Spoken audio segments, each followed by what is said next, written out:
हाय friend, good morning, नमस्कार. Welcome to my new blog. आज मी ना एक स्पेशल ठिकाणी जाणार आहे. कारण आहे ना, आज आहेत निवडणुकांसाठी मला आज करायचं आहे वोटिंग. तर त्यासाठी मी आज जाणार आहे माझ्या आईवडिलांच्या घरी, म्हणजेच माझ्या माहेरी. त्याच्यासाठी ना मी ड्रेसला आहे ना इस्त्री करून घेते. मी ना अशी ड्रेसला इस्त्री करून घेते. त्याच्यानंतर आहे ना फ्रेंड्स, मला कृष्णाची पण तयारी आवरायची आहे. कारण आम्ही त्याला सोबत घेऊन जाणार आहे. मी आमच्या या भाऊंना बोलली की मला तिकडे सोडा, पण त्यांना एक महत्त्वाचं काम आलं होतं, त्याच्यामुळे ते बाहेर गेलेत. पण कृष्णा आणि मी तर नक्की जाणार आहे. त्यासाठी मी पटपट सगळं आवरून घेतलेलं आहे, घरातल्या सकाळची कामं. आणि आता मी ते तयारी करून, माझी तयारी झाली की मी कृष्णाची तयारी करते आणि मग जाते. अशा प्रकारे मी ड्रेस घेतला, थोडा हलकासा मेकअप केला. वोटिंगच्या ठिकाणी जायचं, त्याच्यामुळे जास्त काही करून जाण्याची गरज पडत नाही. त्याच्यामुळे मी असा साधासा मेकअप केला आहे फ्रेंड्स. आणि अशा प्रकारे मी कुर्ता, व्हाईट कलरची ओढणी, त्याच्यावर व्हाईट कलरची पॅन्ट घातली. त्यानंतर कृष्णावरती आलेला आहे, तो थोडीशी मस्ती करतो आहे माझ्यासोबत. त्याला मी अशा जीन्स ते घालून दिली. त्याचे जीन्सचं बटन लागत नव्हतं, त्याला आता थोडीशी फिट्ट व्हायला लागली आहे. तर मी ती जीन्स घातली, तर तो मला सांगत होता की मम्मी, मी थोडंसं या ब्लॉग्समध्ये बोलतो असं. पण मी त्याला बोलले की हो ठीक आहे, तू बोल, पण तुला प्रॉपर असं शिकावं लागेल, तेव्हाच तुला बोलता येणार ते. तरी तो काहीतरी बोलण्याचा प्रयत्न करत होता फ्रेंड्स त्याच्यामध्ये. त्यानंतर तो त्याची तयारी आवरायला लागला. आणि त्याच्या पप्पांनी आणलेली वॉच, कालच त्याच्या पप्पांनी त्याच्यासाठी न्यू वॉच आणलेली, तो तुम्हाला दाखवतो आहे फ्रेंड्स, बघा.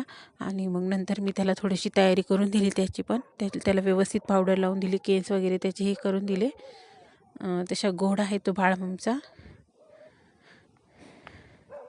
आणि तो काहीतरी तुमच्याशी बोलण्याचा प्रयत्न करतो आहे फ्रेंड्स. तो त्या घड्याळाबद्दल माहिती सांगतो आहे की त्याच्या पप्पांनी त्याला कशी घड्याळ आणली, असं तसं. आणि त्याला ना असं कॅमेरासमोर उभं राहून बोलायला खूप आवडतं. मी पण पाठीमागे त्याच्यासाठी जॅकेट वगैरे काढले, कारण तिकडून येताना आम्हाला खूप थंडी वाजायची शक्यता आहे, कारण आम्ही खूप उशिरा घरी येणार आहे. आईवडिलांच्या घरी गेलं की तिथे थोडंसं बसणं बोलणं होतं, आणि मग त्याच्यामुळे आम्हाला उशीर होणार आहे. त्यासाठी मी माझ्यासाठी घालण्यासाठी जॅकेट, त्याच्यासाठी जॅकेट, असं सर्व मी घेते सोबत. त्याचबरोबर आहे ना, मी त्याच्या काही पॅन्ट्स पण घेतल्या आहेत, त्या तुम्हाला मी पुढे दाखवणार. कारण तिथे गेलं की तो खूप धिंगाणा घालून खेळतो, आणि त्याच्यामुळे त्याचे सगळे कपडे खराब होतात. त्याच्या मोबाईलचा चार्जर, त्याच्या कानासाठी असणारी पट्टी, कारण तिकडून येताना थंडी वाजायला नको म्हणून या सगळ्या गोष्टी मी बॅगमध्ये ठेवल्या आहे आठवणीने. अजून बऱ्याच गोष्टी मला घ्यायच्या आहे. हे 3 पॅन्ट्स घेतले आहे मी त्याला, 3 पॅन्ट्स घेतले, तर तरीही त्याला काहीतरी बोलायचंच आहे छोटुल्याला, आणि तो इकडे तिकडे फिरतो आहे. आणि शेवटी मी हे माझ्यासाठी घेतलेलं जॅकेट्स आहे, कारण मला पण तिकडनं येताना थंडी वाजेल. रात्र झाली की आजकाल थंडी सुरू झाली आहे. आणि घाईघाईमध्ये मी अशा प्रकारे उलटी पर्स घालून घेतली आहे. तर आता मी तिला सरळ करते, ठीक आहे. आता मला करायचे आहे ओला बुक. आता बघू ओलावाला किती वेळामध्ये येतो इथे. खूप उशीर झाला तरी ओलावाला आलेला आहे. मला बोर व्हायला लागलं आहे फ्रेंड्स. आता आज इलेक्शन असल्यामुळे ना रस्त्यावर खूप सारी गर्दी, त्याच्यामुळे ना रिक्षा येण्यासाठी प्रॉब्लेम होत असेल. तेवढ्यात कृष्णा बाहेर खेळायला गेला. फायनली कार आली आमची. आता आम्ही कारमध्ये बसलो आहे ओलामध्ये, आणि आता आम्ही जातो आहे नानांच्या घरी. तो माझ्या आईवडिलांना आई नाना बोलतो, त्याला तिथे खूप आवडतं. तर इथे येऊन बघते तर खूप अशी गर्दी होती तिथे, पण आईने आमच्यासाठी जेवणासाठी छान बेत केलेला होता.